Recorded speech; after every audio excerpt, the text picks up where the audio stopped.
Every computer has a brain. You probably know it as the processor, the CPU, or maybe just the chip. But regardless of what you call it, every click, every game, every video, and every website you open depends on this tiny piece of silicon. Today, processors are powerful enough to edit 8K video, run artificial intelligence models, and handle tasks that would have looked like science fiction 30 years ago. But it didn't happen overnight. The processor inside your computer today is the result of decades of competition, innovation, mistakes, breakthroughs, and a relentless race for more performance. In this video, we're going to travel through Intel's processor history, from the original Pentium processor all the way to the latest Core Ultra processors powering the new era of artificial intelligence PCs. Along the way, you'll discover why some processors became legends, why others disappeared, and how each generation changed the way we use computers. Let's begin where the modern Intel story really starts. Pentium processor, March 22, 1993. That was the day Intel launched the Pentium processor. And honestly, this was the moment computers started becoming something ordinary people actually wanted. Before Pentium, Intel's processors were mostly known by numbers. There was the 286, the 386, and the 486. Those names made perfect sense to engineers. Regular consumers? Not so much. Intel needed something memorable, something people could recognize on a store shelf, something that sounded like progress. That's how Pentium was born. The name came from the Greek word for 5, representing Intel's 5th generation processor architecture. The first Pentium processors ran at 60 MHz and 66 MHz. Today, your smartwatch probably has more processing power, but back then, those speeds were impressive.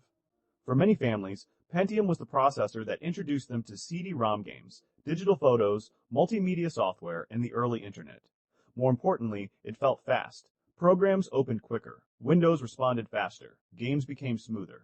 Intel achieved this by introducing a superscalar design that could process multiple instructions at the same time.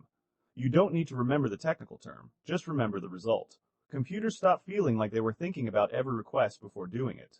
As the years passed, Intel pushed Pentium further and further. Clock speeds climbed, performance improved, sales exploded. For a while, there was one simple rule everyone believed: more megahertz equals a faster computer, and that belief would shape the next decade of processor development.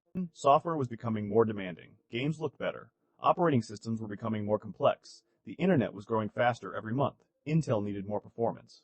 So on May 7, 1997, the company introduced the Pentium II processor. At first glance, it looked strange. Instead of the familiar square processor package, Pentium II arrived inside a cartridge-like module called Slot 1. It looked more like a video game cartridge than a processor. But inside, Intel had combined the powerful P6 architecture with new multimedia technologies.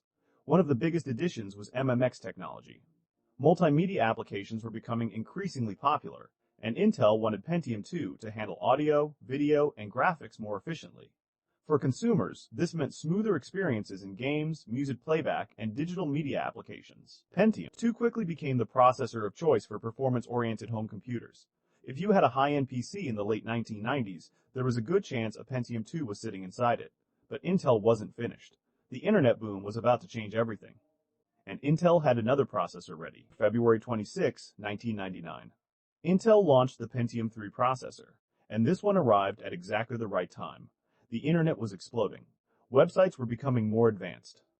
Digital cameras were appearing in homes. Online gaming was starting to become popular. People weren't just using computers for work anymore, they were using them for everything. Intel designed Pentium III with this changing world in mind.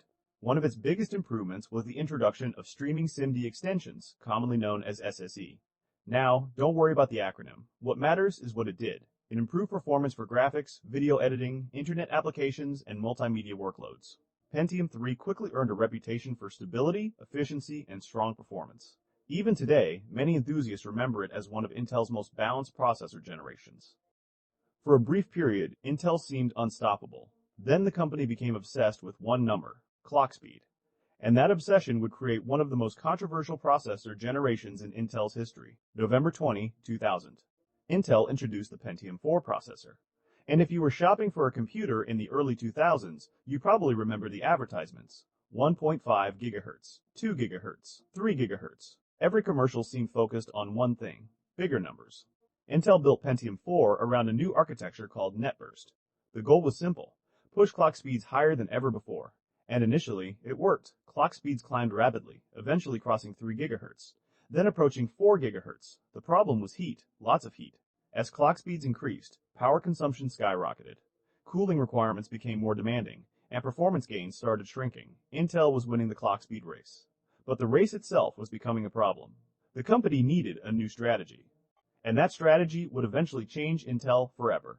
Celeron processor. While Intel was busy selling Pentium processors to mainstream users, there was another problem to solve. Not everyone could afford a Pentium. Schools needed affordable computers. Families wanted a second PC without spending a fortune. Small businesses needed basic office machines. Intel's answer arrived on April 15, 1998. It was called Celeron. Think of Celeron as Intel's budget-friendly processor. The company took technology from its mainstream processors and trimmed certain features, especially cache memory, to reduce costs. On paper, Celeron looked weaker, and honestly, it was. If you compared it directly to a Pentium, the performance difference was noticeable. But that wasn't really the point. Celeron wasn't designed for gamers. It wasn't designed for video editors. It was designed for people who simply needed a computer that worked. Word processing, email, school assignments, basic internet browsing. For millions of users, Celeron did exactly what it needed to do. As years passed, Intel continued updating the Celeron lineup with newer architectures. And even today, the Celeron name remains associated with affordable computing. It may never have been glamorous, but it introduced countless people to their first computer. Interestingly, 1998 wasn't only important because of Celeron. That same year, Intel launched something completely different, something built for people who needed maximum performance instead of minimum cost. That processor was Xeon. Released on June 29, 1998, Xeon targeted servers and professional workstations. This wasn't a processor for checking email. This was a processor for running businesses, banks, universities, government agencies, large corporations, internet companies. Xeon processors offered larger cache sizes, support for multiple processors in a single system, advanced reliability features, and enterprise-grade stability. While home users rarely bought Xeon systems, most people interacted with Xeon-powered machines every day without realizing it. Every website visit, every cloud application, every streamed video, every online purchase. Behind the scenes, there was a good chance a Xeon processor was helping make it happen. And while Xeon continued powering servers, Intel faced another challenge in the consumer market. The Pentium IV era had shown that chasing clock speed alone wasn't sustainable. A completely new direction was needed. Intel Core Processor, July 27, 2006. This was one of the most important days in Intel's history, because this was the moment Intel effectively admitted something. The clock speed race had failed. For years, the industry believed faster clock speeds automatically meant better performance. But Pentium IV proved there were limits. Higher frequencies generated more heat, consumed more electricity, and delivered diminishing returns. Intel needed a smarter processor, not just a faster one. That processor became Intel Core. Instead of focusing on raw frequency, Intel focused on efficiency. The result was dramatic. Computers became faster while consuming less power. Laptops ran cooler. Battery life improved. Applications felt more responsive. This shift transformed Intel's future. But one processor in particular became the hero of this new era, Core II Duo processor. If there is one processor family that saved Intel's reputation, it was Core II Duo. Released in July 2006, Core II Duo introduced true dual-core performance to mainstream users. Now, instead of one processor core handling everything, there were two working together. At first, many people didn't understand why this mattered. Then they started multitasking, playing music while browsing the internet, editing photos while downloading files, running multiple programs simultaneously. Suddenly, computers felt dramatically smoother. Core II Duo wasn't just faster than Pentium IV. In many situations, it completely embarrassed it. And unlike Pentium IV, it achieved this without turning your computer into a space heater. For gamers, students, office workers, and enthusiasts, Core II Duo quickly became the processor to own. Intel was back on top, but users always want more. And soon, 2 cores would no longer be enough. January 7, 2007. Intel decided it was time to double everything. Core II Quad arrived with 4 processing cores. Today, 4 cores sounds normal. Back then, it sounded almost ridiculous. Many software applications couldn't even use 4 cores effectively. But enthusiasts immediately understood the potential. Video editing became faster. Rendering became faster. Multitasking became easier. And gamers finally had a processor that could handle increasingly complex titles. One processor became especially famous, the Q6600. For years, it was considered one of the best value processors Intel ever produced. People overclocked it, modified it, built gaming systems around it. Even today, many enthusiasts remember it with genuine affection. But another major shift was approaching. Intel was about to introduce a naming system that millions of people still recognize today. January 7, 2010. Intel launched Core i3, and suddenly, processor shopping became much easier. Instead of confusing model numbers, buyers could understand processor tiers at a glance. Core i3 represented the entry level, but don't let that fool you. These processors were surprisingly capable. With technologies like hyperthreading, many Core i3 models could handle multiple tasks simultaneously despite having fewer physical cores. For students, families, and office users, Core i3 became the perfect everyday processor. Web browsing, video streaming, office applications. Like gaming, it handled all of them comfortably, and most importantly, it made modern computing affordable. Core i5 processor. If Core i3 was the sensible choice, Core i5 was the sweet spot. Launched in September 2009, Core i5 quickly became Intel's most popular processor family, and honestly, it deserved that reputation. Core i5 offered enough performance for gaming, productivity, content creation, and multitasking without reaching the premium prices of higher-end models. For many years, asking someone which processor to buy resulted in the same answer: get a Core i5. It wasn't the cheapest.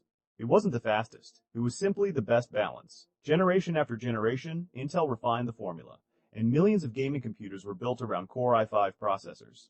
On November 17, 2008, Intel launched Core i7, and suddenly enthusiast computing entered a new level. Core i7 introduced more cores, more threads, larger cache sizes, and stronger multitasking capabilities. This was the processor for power users, video editors, designers, streamers, gamers who wanted maximum performance. For the first time, many consumers had access to workstation-level capabilities without buying expensive professional hardware. Core i7 quickly became the dream processor for PC enthusiasts. If Core i7-5 was practical, Core i7 was aspirational, and for nearly a decade, it represented Intel's highest mainstream performance tier. Then, something changed. Workloads became heavier, creators demanded more power, and Intel introduced something even bigger: Core i9 processor. This wasn't just another processor launch. It was Intel acknowledging that many users needed far more processing power than ever before. Video creators were editing 4K and 8K footage. Three-dimensional artists were rendering increasingly complex scenes. Software developers were compiling massive projects. Streamers were gaming and broadcasting simultaneously. Core i9 delivered more cores, more threads, higher boost frequencies, and substantially more performance. The message was simple: if Core i7 wasn't enough, Core i9 was waiting. For enthusiasts, it became the ultimate desktop processor. But while Intel was adding more cores, another technological revolution was beginning: artificial intelligence, and that would reshape processor design once again. Core Ultra processor. December 14, 2023. Intel introduced Core Ultra processors, and this launch represented something bigger than a simple rebranding. For decades, processors focused mainly on traditional workloads. Now they needed to handle artificial intelligence as well. Core Ultra introduced a dedicated neural processing unit. In simple terms, a specialized engine designed specifically for artificial intelligence tasks. Features like background blur, real-time translation, image enhancement, noise reduction, all could run more efficiently.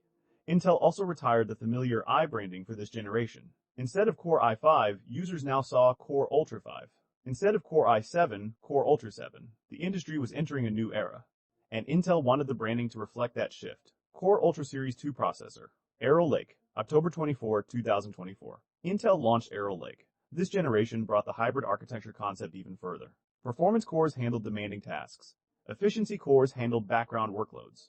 Thread Director intelligently assigned tasks to the appropriate cores. The result was better efficiency and stronger overall performance. Artificial intelligence capabilities also improved significantly.